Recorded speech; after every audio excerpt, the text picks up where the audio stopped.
Director Gabbard, did you participate in the group chat with Secretary of Defense and other Trump senior officials discussing the Yemen war plans? Senator, I don't want to get into the specifics. Ma'am, were you on? You're not going to be willing to address.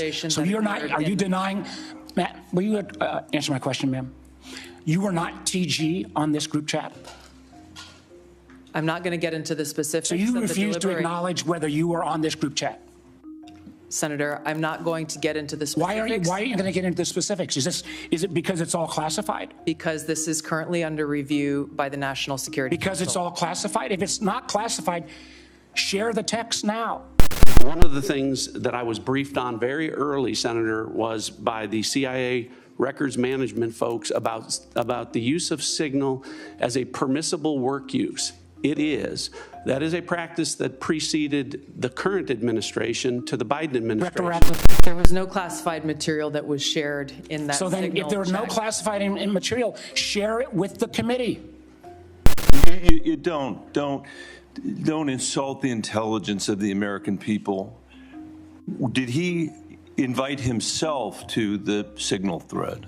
I don't know how he was invited, but clearly he was added. Clearly it was. Finish your sentence, please. It's an embarrassment. This is an embarrassment. This is utterly unprofessional. This was supposed to be a routine Senate Intelligence Committee hearing on worldwide threats. Instead, it turned into a battlefield over a shocking revelation. Top Trump administration officials, including CIA Director John Ratcliffe and Director of National Intelligence Tulsi Gabbard, used an unsecured Signal group chat to discuss U.S. airstrikes in Yemen. And, in a bizarre twist, a journalist was mistakenly added to the chat. What followed was a heated showdown between Senate Democrats and Trump's national security leaders. So, what actually happened? And what are the consequences of this breach? Here are the key takeaways. Thank you, Mr. Chairman, Vice Chair, members of the committee. Thanks for the opportunity for us to be here to present you the intelligence community's 2025 annual threat assessment. I'm joined here this morning by my colleagues from the CIA, DIA, FBI, and NSA. Both Ratcliffe and Gabbard insisted they didn't share classified information, but Jeffrey Goldberg, the journalist mistakenly added to the chat, revealed they discussed weapons packages, targets, and even the name of a CIA officer. So please answer the question. If this was Director Gabbard, if this was a rank and file intelligence officer who did this kind of careless behavior, what would you do with them? Senator, I'll reiterate that there was no classified material that was shared in that Ma'am, if there's no classified in materials, share. And then if there's no classified materials, then you can't even answer the question whether you're on the chat. This is strangely familiar, and I think my colleagues will remember, when you couldn't answer the question, is Edward Snowden a traitor? To be clear, I haven't participated in any Signal group messaging that relates to any classified information at all. However, later in the hearing, Ratcliffe acknowledged that any discussions leading up to a military action decision should take place on classified communication systems. Mr. Ratcliffe, the deliberation between principals in our national security apparatus about whether or not to strike another country, would you consider that to be classified information? Pre-decisional strike deliberation should be conducted through classified channels. Thank you. Thank you, Mr. Chairman. Warner wasn't buying it. He called their responses bobbing and weaving and dared them to release the chat logs if there was nothing classified.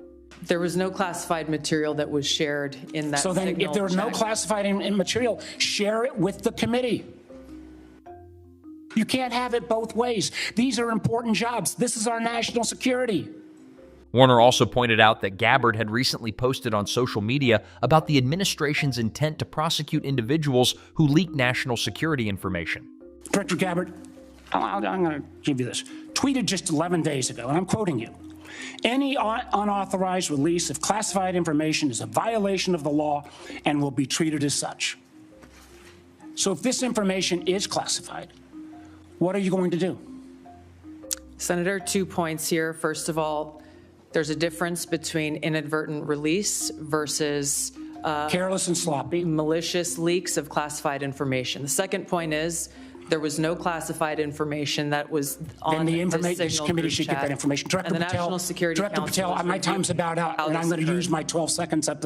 The chairman came. Director Patel. The Espionage Act, originally enacted in 1917 during World War I, has long been a tool for prosecuting individuals who mishandle national defense information, regardless of intent. While it was initially designed to target spies and those aiding enemy forces, its broad language has allowed it to be applied in cases involving both deliberate leaks and unintentional disclosures. Notably, the law does not require the information in question to be classified, only that it pertains to national security. Over the years, the Espionage Act has been controversially used against government whistleblowers, journalists, and officials accused of mishandling sensitive material, raising ongoing debates about press freedom and government transparency.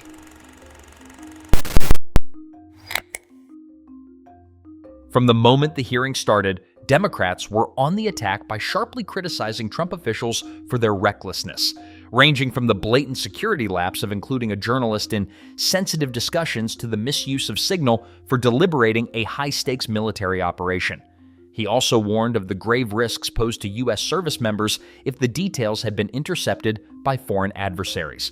This echoed past incidents, such as Hillary Clinton's email controversy in 2016, where concerns over unsecured communication systems dominated political discourse, and the 2010 WikiLeaks scandal, where leaked classified documents exposed sensitive military operations, putting U.S. personnel at potential risk.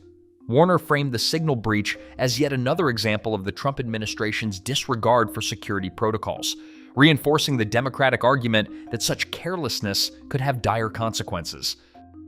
There's plenty of declassified information that shows that our adversaries, China and Russia, are trying to break in to encrypted systems like Signal.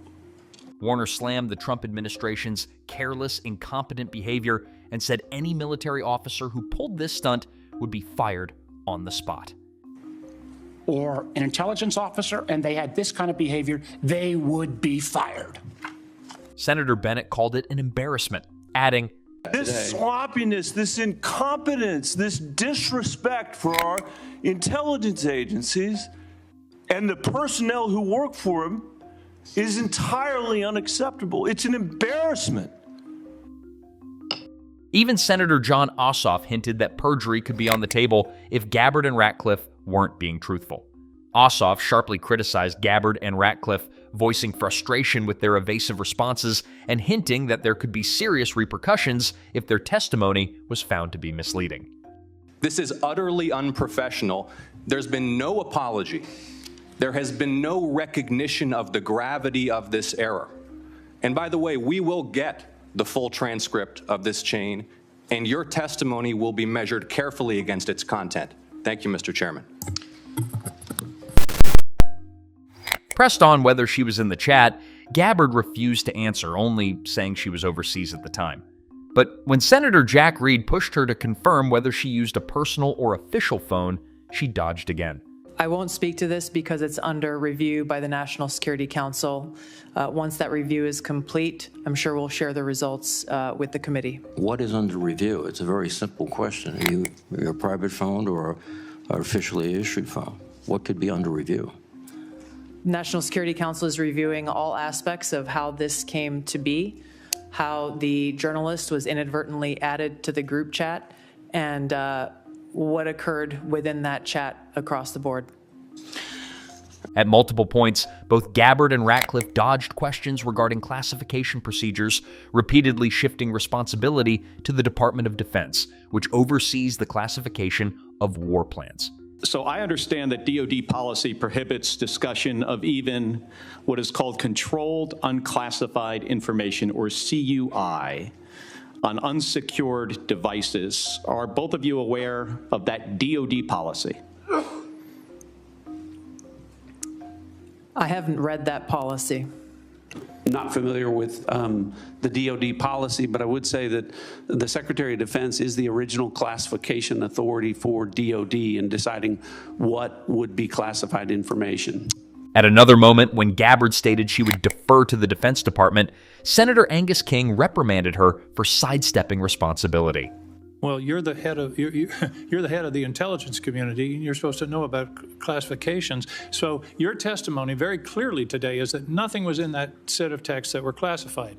Even when Ratcliffe was asked about CIA policies on using Signal for sensitive discussions, he defended his use of the app, even though the CIA itself warns against it. When I was confirmed as CIA director, Signal was loaded onto my computer at the CIA, as it is for most CIA officers.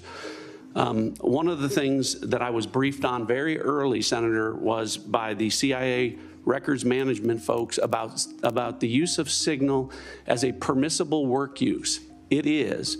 That is a practice that preceded the current administration to the Biden administration. The pattern was clear.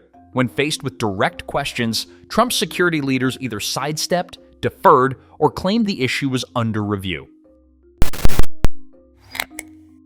While Democrats tore into Trump's officials, Republicans acted like the Signal breach barely existed.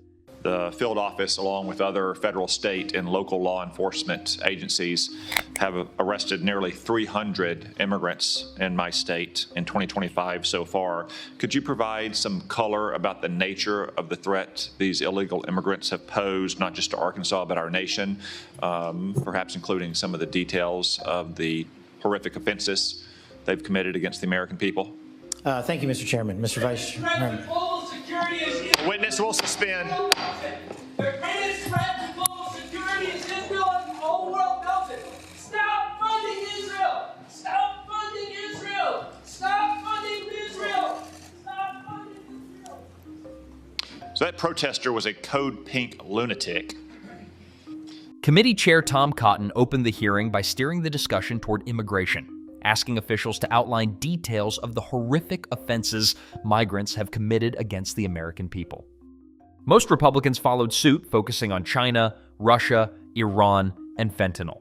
Only 2 GOP senators, Mike Rounds and Todd Young, acknowledged the scandal, but they saved their questions for a classified session away from public scrutiny. With regard to the issue surrounding Signal, I'm going to address it, but I'm going to address it in the closed session so that we can get more in depth into that issue. In the meantime, I want to direct my first question to Director Ratcliffe.